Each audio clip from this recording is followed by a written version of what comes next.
much for your cooperation. And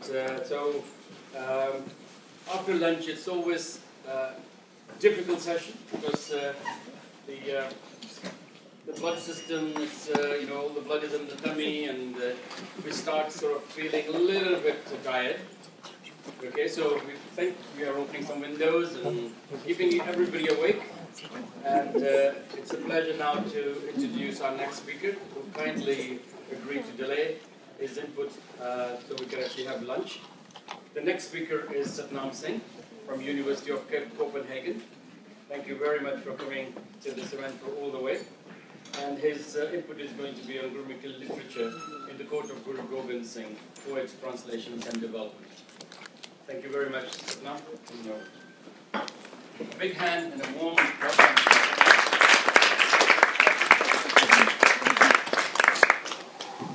Yes, thank you.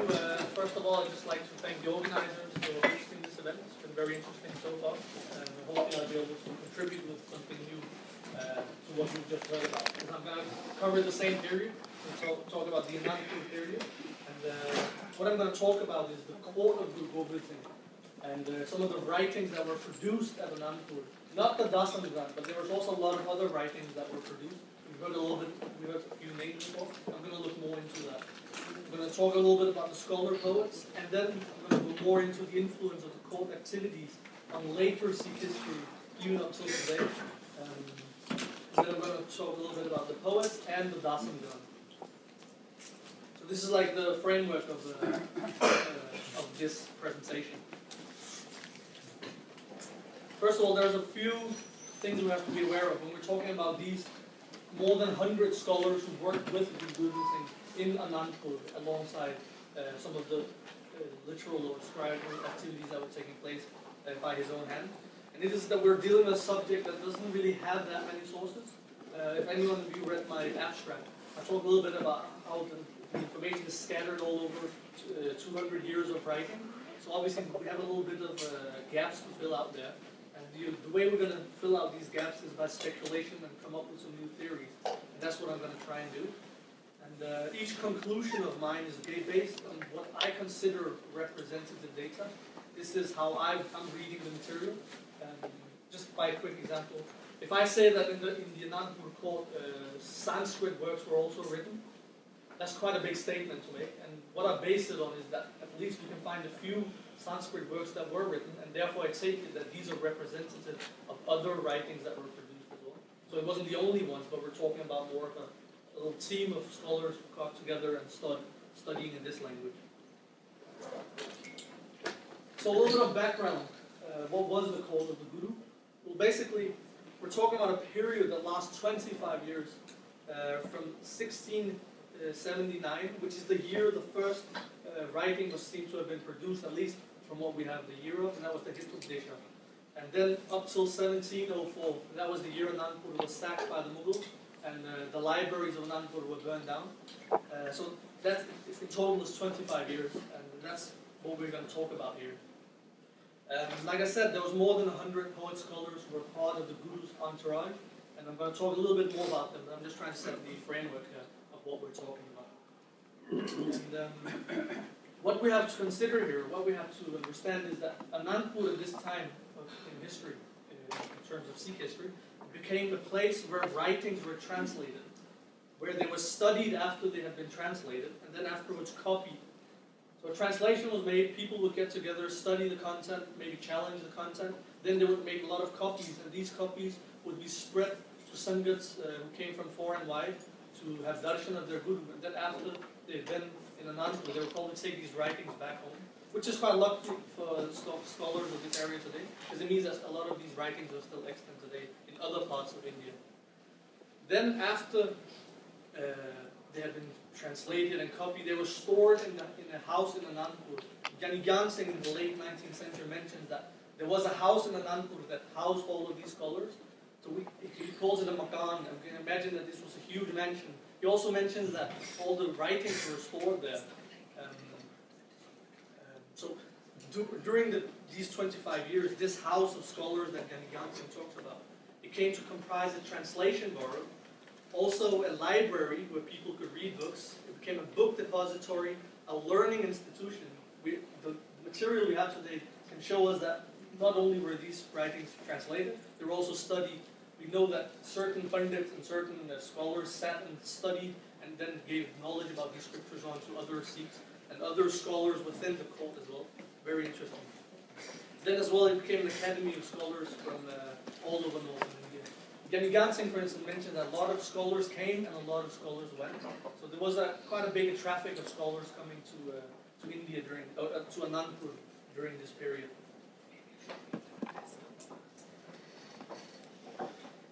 Writings in Anandpur were produced mainly in Braj, which is like a sophisticated form of Hindi. But it was also produced in Farsi, in Punjabi, Sanskrit, and a certain form of Persian Arabic, Arabized Persian. And this is in itself is very interesting. Louis Fenech has always talked about the reason for this in one of his books. But in short, what you can say is that there was a trend taking place in India at the time where people were trying to get away from the Persian, which was the Raj Pasha, which was like the court language of the time, and they were trying to get more into the local languages. Kavi Soda, in the 1730s, he captures this spirit quite well, where he says in one of his poems, "Whatever the language, what counts is an idea's excellence. Poetry is not confined to the language of Persian alone. How long will you strive to speak their language? Compose colorful thoughts in your own language." What we see here is that the Guru is trying to look more towards the local Indian languages and utilize them for this work that he was doing at the time. Not only do we see translations, we also see sporadic revision and retranslation and commentaries on various writings. So for instance, parts of the Mahabharata were translated several times, the Hitopdesha was translated 2 times, probably the Bhagavad Gita was also translated several times. And we also see that they're commented upon. We have speaks from that time where you can see that they're challenging the content of these books. And the reason some of you might wonder, why were all these Hindu books, why were they translated? And the reason given in old literature is twofold. Mema Prakash from the 18th century says that the purpose was to teach the masses about their deprived literature. And Gyani Gan Singh, he says later, 100 years later, he says that the purpose of all this translation and all this scholarly work at Anandpur was to break the Brahmin hegemony of caste, idol worship, and ritual worship. So we have different ideas of why it was taking place.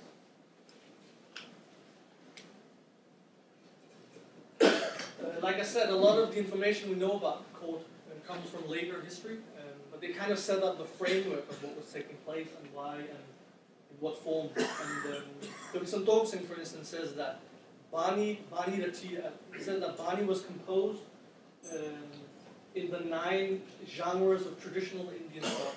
So these are like 9 rasas. You can't really translate it into a genre, but what you have is that it's a form of flavor that ultimately results in a certain form of writing. For instance, warrior poetry, mysticism, comedy, dramas, and so forth. So it kind of ends up in some sort of genre. I'm going to show you something that I've been working on. This is a work in progress, so it's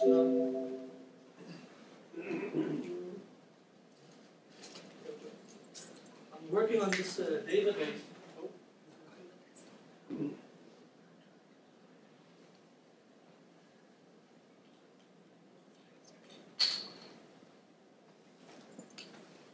At the moment I'm working on a database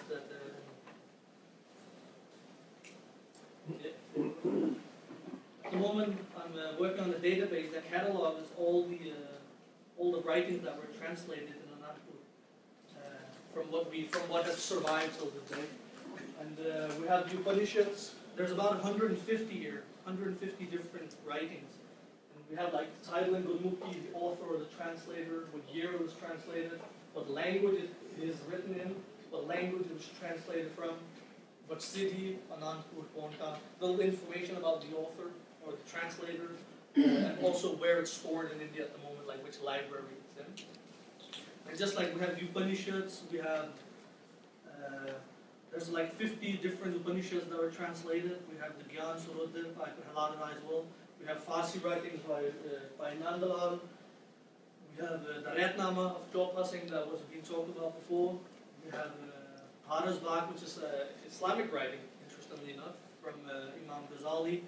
We have the Panso Saki. We have Hitupadesha, which is like political writing. We have the Sri Guru Sobha, which was probably begun in Anandpur. We have the Pandava Gita. This is a lot of name dropping. I'm just like trying to show the extent and scope of what took place. And we have a lot of different chapters of the Mahabharata, and probably the whole of the Mahabharata was translated. This list is from Pyara Singh Padam's research, which I've listed here. There's about 150 in total.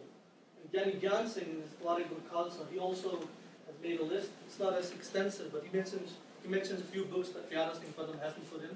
For instance, the Guru Gita, he has the Manu Smriti, he has the Shukraniti, the Poj Prabandh, and the Ramayana. So what we see here is that there's a lot of scholarly activity going on at this time in history. And what you can say is that if you look at all these different writings, you have a lot of different genres that literature was produced in. You have history, mythology, geography, prosody, and poetry writing manuals. Not only did they produce writings, they were also teaching others how to produce beautiful poetry. Political theory, zoology, medicine, eroticism, philosophy, palmistry, mysticism, lexica, dictionaries, astrology, code of conduct manuals that we heard a little bit about. So we have all different kinds of writings that were being produced. And some of the titles that I was mentioning, some of you might think, some of you are probably thinking like, why were all these Hindu writings translated at the time? And like I mentioned, the Mahabharata, the Ramayana, and so forth. And I think that it's a bit. I think we need to look back at how were these writings perceived at that time in history. Were they considered Hindu writings, or were they looked upon by the people at the time in a different light? For instance, we know that the Mahabharata was translated by one of Akbar's quote poets. And what's interesting here is that he actually doesn't call it, this translation is not called Twarik Hindu, the history of India. He called it the Rasamnama, the book of battles. So their purpose of translating this was that it contains battles and there's lessons for battles to learn. So I think instead of just categorizing this as Hindu literature being translated by the Sikhs, we have to look at what was the purpose of it being translated. Akbar's example is very interesting because they didn't consider it Hindu religious writings. That was done later by his son, by Dara Shikoh, who translated the Upanishad and so forth. All of these writings, we know that they were composed or compiled into the Vidya Sagar Granth. According to our tradition, it weighed about 300 to 400 kilos. So it was a massive Granth. And I think it's about 750 pounds here in the UK, according to your measure. And also, unfortunately, it was lost in 1704. According to the tradition, it was lost during the evacuation of Anandpur, when the city was sacked. But like I said, a lot of writings have survived, because Sangats took these books and brought them back. So you can find them in the libraries of Patna, in Rajasthan, in Himachal Pradesh, and other places of India. A lot of them are in Punjab as well, and especially in the libraries of the Maharaja of Patiala and so forth.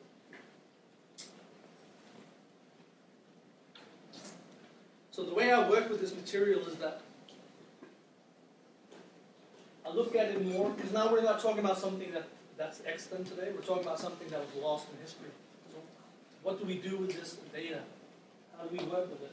The way I work with it is that I see what has survived till this day as a window into the Anandpur code. I see the writing as being representative of what else was translated there.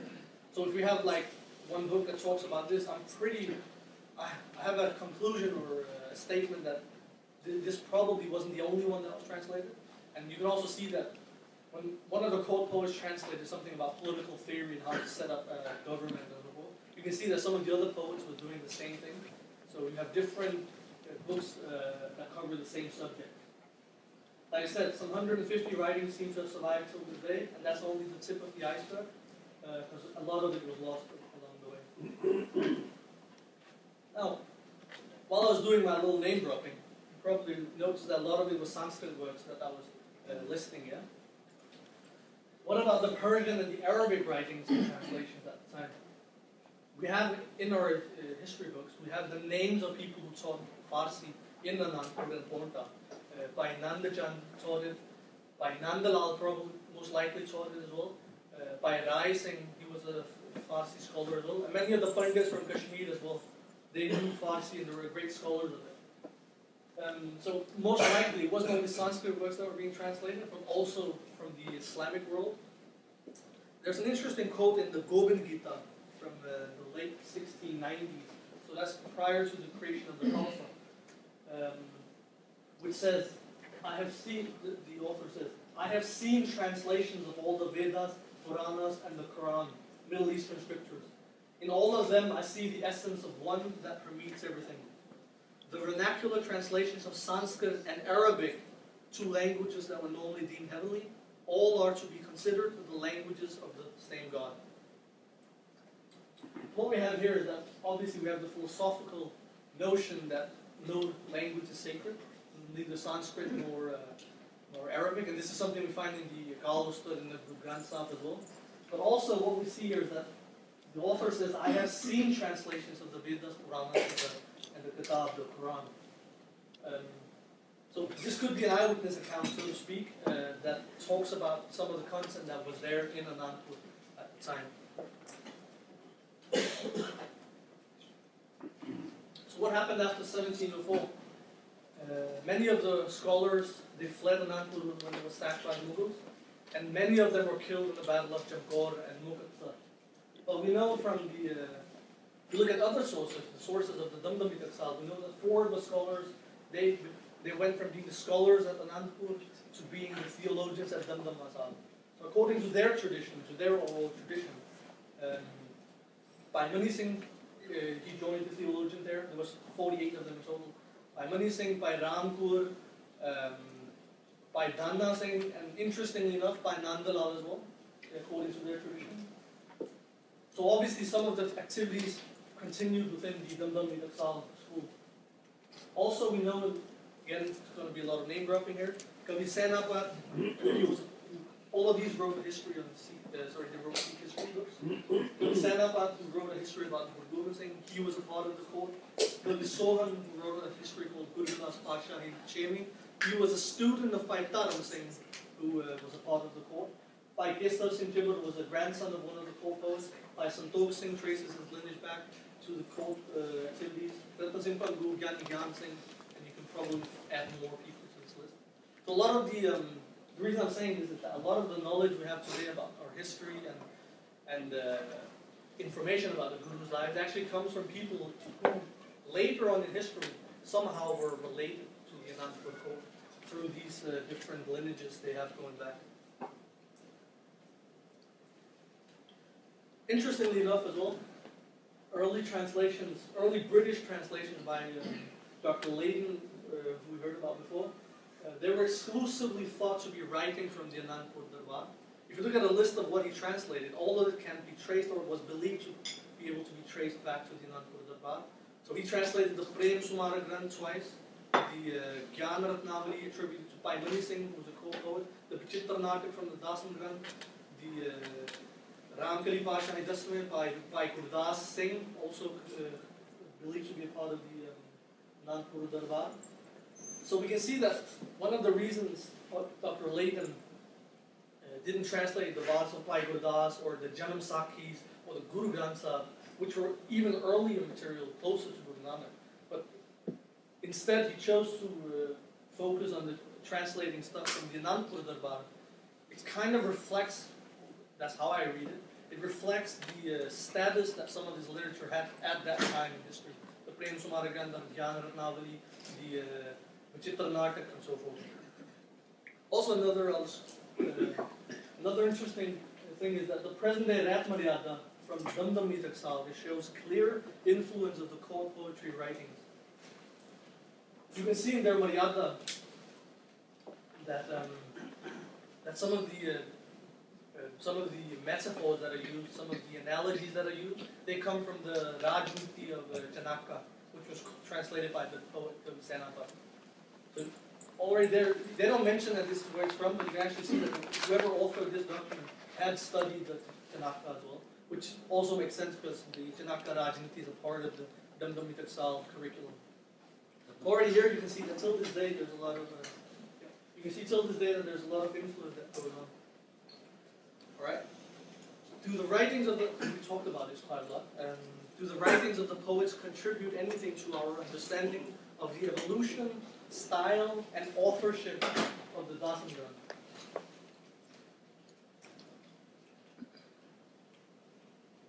This is a Mangala Kavan of Kavi Taram Singh's Kok Samvad. In it he says, it's a Mangala Charan, it's an invocation in the beginning of his Granth, where he invokes Chandi. And in it you can see that he says, Hoi Kirpa Tumri Ham Pair Tahi Sabe Gun Ho Tarho. And I put a little translation underneath. Now I have this text from Pyara Singh Padam's book where he reproduces it from the manuscript. But what he fails to mention is that this line here is actually in the Dasam Granth as well. In the Svaya Devi Jo Ki Ustad in the 24 Avtar. So you have a part, you have something from the poet that you can find in the Dasam Granth as well. Pyara Singh Padam does mention that. Again, Hoi Kirpa Tumri Ham Pair Tum Sabe Sagan Gun Kirtar Ho. Now this is very interesting because why is some of the poet's writings inside the Dasam Granth? Here, just a quick comparative analysis. You can see that the differences are very small, and it's not something that changes the meaning. Like here, you have Tani instead of Kum, you have Gun Ho instead of Sagan Gun. So this is up for the Dasam Granth scholars to look more into. Why do we see some of it? Can I just finish it? One reason you could say is that maybe the Guru he honored some of the most brilliant poets by including some of their writings into his own writings. It's a way of honoring them, showing their exalted status. Or it could be a way of, if it was the other way around, it could be one of the court poets who took the writings of their patron or their guru, if they were Sikhs, putting it into their own writing as a way of praising their guru or their patron. Yeah, just quick, I'll finish in 2 minutes. What we also see, the way I work with this material is that the writings are influenced by the wider developments in the Sikh Panth at the time.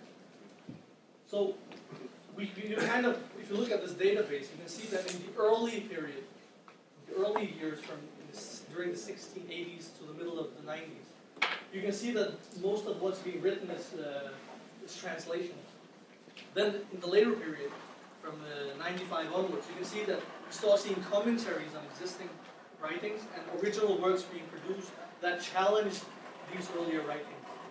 So first they translate it, and later on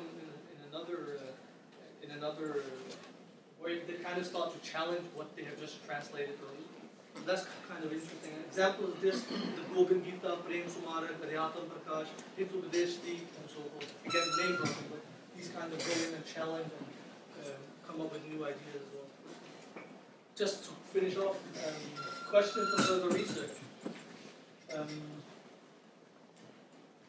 Like I said, a lot of if there were Islamic writings, they were all lost during the sacking of Anandpur. But what we see is in the 1720s, the Sevapanthi Sikhs start translating Islamic literature into Gurmukhi script. So we have the writings of Rumi by the Sevapanthi Sikhs. We have biographies of Rabia Basri and Halaj al-Manzoor, who were like great Islamic mystics at the time. And maybe, this is maybe a far-fetched theory, but maybe these weren't original writings by the Sevapanthis. Maybe they retranslated it because it was lost from the Anandpur period. It's a theory, I don't know if it's true. And also, it's interesting to look into if there being any cross-references between the Prem Sumara Granth and other Sanskrit Persian documents of policy making. Because we know that the Prem Sumara Granth was written in a period where the Sikhs and the scholars had been studying the Manu Samriti, which talks about kingship, the Rajniti Granths, there were 3 or 4 of these, and probably also Mughal accounts as well, of how to set up policy, the Akbar Nama, the Babur Nama, and so forth. Shahnameh as well, which we know was studied in the Anandpur Darbar. Also, third thing is there a way of recreating the content of the Vidya Sagar Granth? I believe there is. The original might have been lost. But I think that the information we get in later Sikh writings, Gyani Gyan Singh, Santokh Singh, Saul Sakhi and so forth, they give us enough to set the frames of what this Vidya Sagar might have contained historically. So like we know the weight, how much it weighted, we know the genres that were being produced, and from Mughal scholarship we also know what was popular Islamic literature at the time, so what would be most likely for the Sikhs to translate during this period. So this is something I'm going to look more into in the upcoming years. Thank you very much.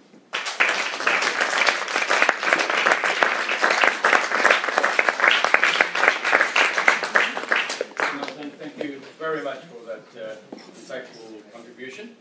Since we have a few questions, So Mountain, that's a very good presentation, and I encourage you to continue this work. It's very, very important. Secondly, you are mentioning about library and translation projects and so on. I use the word Pothi Mahal in my book. It was parallel to the Kitab Khana of Akbar's court.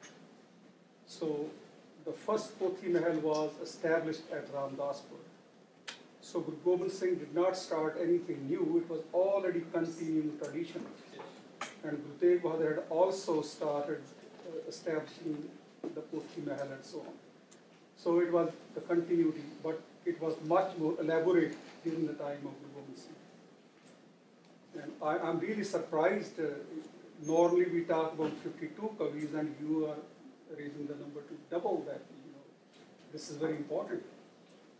And if you can work on this further, it will be a seminal contribution. Thank you. Right. Thank you very much. Sorry. It's in order of hand going up. Sorry. Question for yourself and also for Sikh Guru and about the Gobind Gita. It can shed any light on its authorship and whether it's part of a bigger text? It's found in some of the old Dasam Granth Sarups. The authorship is a bit disputed. Some people say it was written by a Kavi called Krishan Lal. Others says it was written by Guru Gobind Singh himself, because internal evidence points out that the Guru is talking in first person, and it says Gobind Singh Ju Krit or something like that in many places throughout the book. The language is a bit interesting because it's very simple Hindi compared to some of the other writings from the period.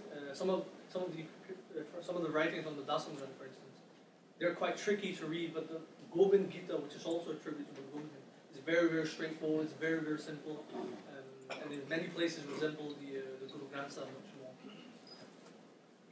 There's something interesting about this, which is you have many references in Sri Dasam Granth to the Guru talking to the Kavis, saying, Kavis, if you find anything objectionable here, please correct it. Yeah? So there's a symbiosis going on between the Guru and the Kavis.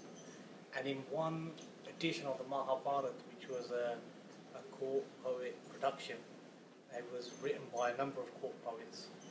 Guru Gobind Singh, the Gobind Gita comes as Siri Mukhtar Bajai Dasmi.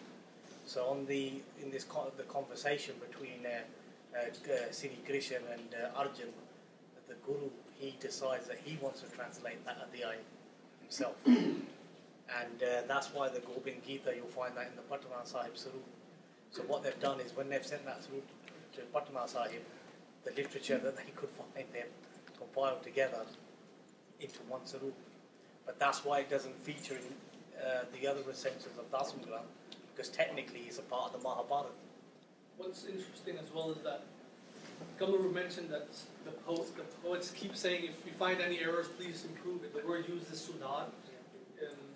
And we know as well that sudhar means like improvement, correction, so to speak. And we know, like I said, many works were being retranslated. It's quite likely that the Bhagavad Gita was also translated even early on before this Gobind Gita came about, because the chapter is from the Mahabharata, which was translated by the poet. So this Gobind Gita could be the second attempt of translating it, being one of these sudhars, an improvement of the earlier one, which maybe wasn't that good, or I don't know, maybe too complicated. So therefore they made a simpler version, which is straightforward. Thank you. I just want to congratulate you for wonderful, wonderful research, and keep going. My question is it's a slightly more broader question. I want to link it with Shora Singh's observation that this scholarly kind of tradition, this work of comparative from translation, transliteration, syncretization in kind of what Gomarupi said, and you're saying it goes back to the Guru's times. It doesn't begin in the poets of the court of Anandpur. And therein lies the problem, I think, for the Sikhs, because in the Guru's period we have scholarship in the Guru's Darbar.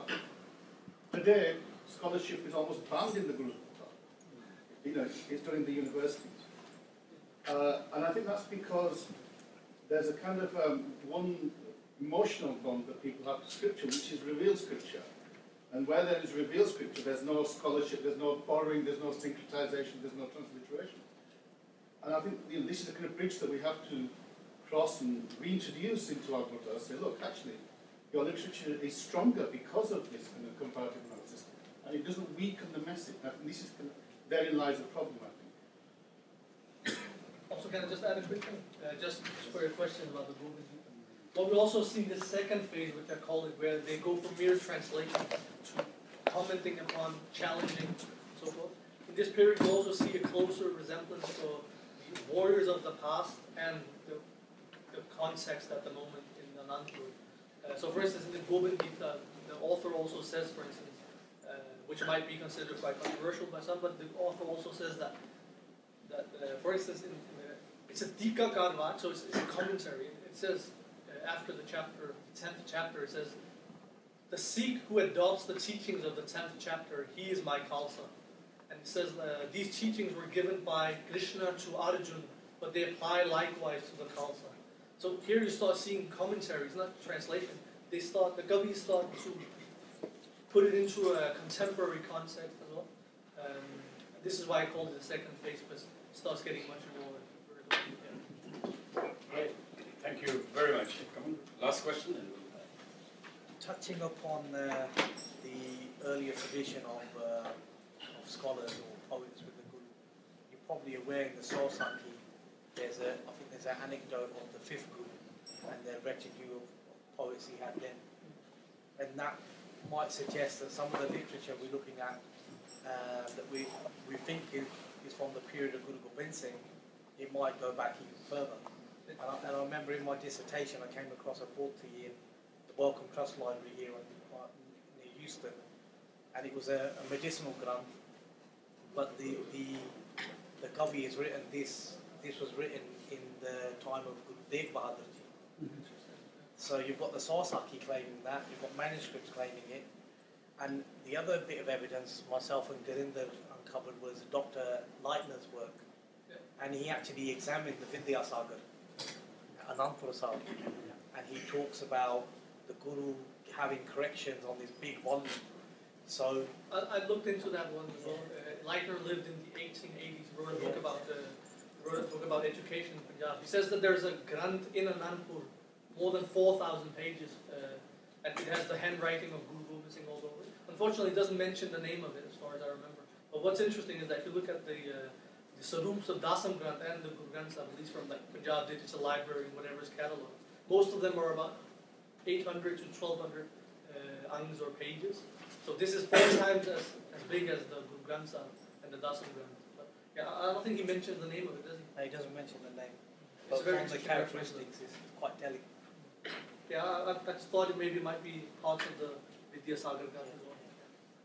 Right. Gurinder, last question. You've obviously looked at many different kind of works of the Kavis. Have you, just in terms of the rubrics and just looking at the contents, have you seen any which actually say these form part of the Vidyasagar Granth? Sorry? Have you seen any manuscripts which actually say these form part of the Vidyasagar Granth? No, and I don't think that it might happen, but I think that most of these were compiled into it. So probably it was existing material that was put into a larger grant. Maybe you won't be able to find that, but it's an interesting possibility. Because they do exist. They do exist? Oh. We need to talk after that. Okay, thank you very much, and once again, big thank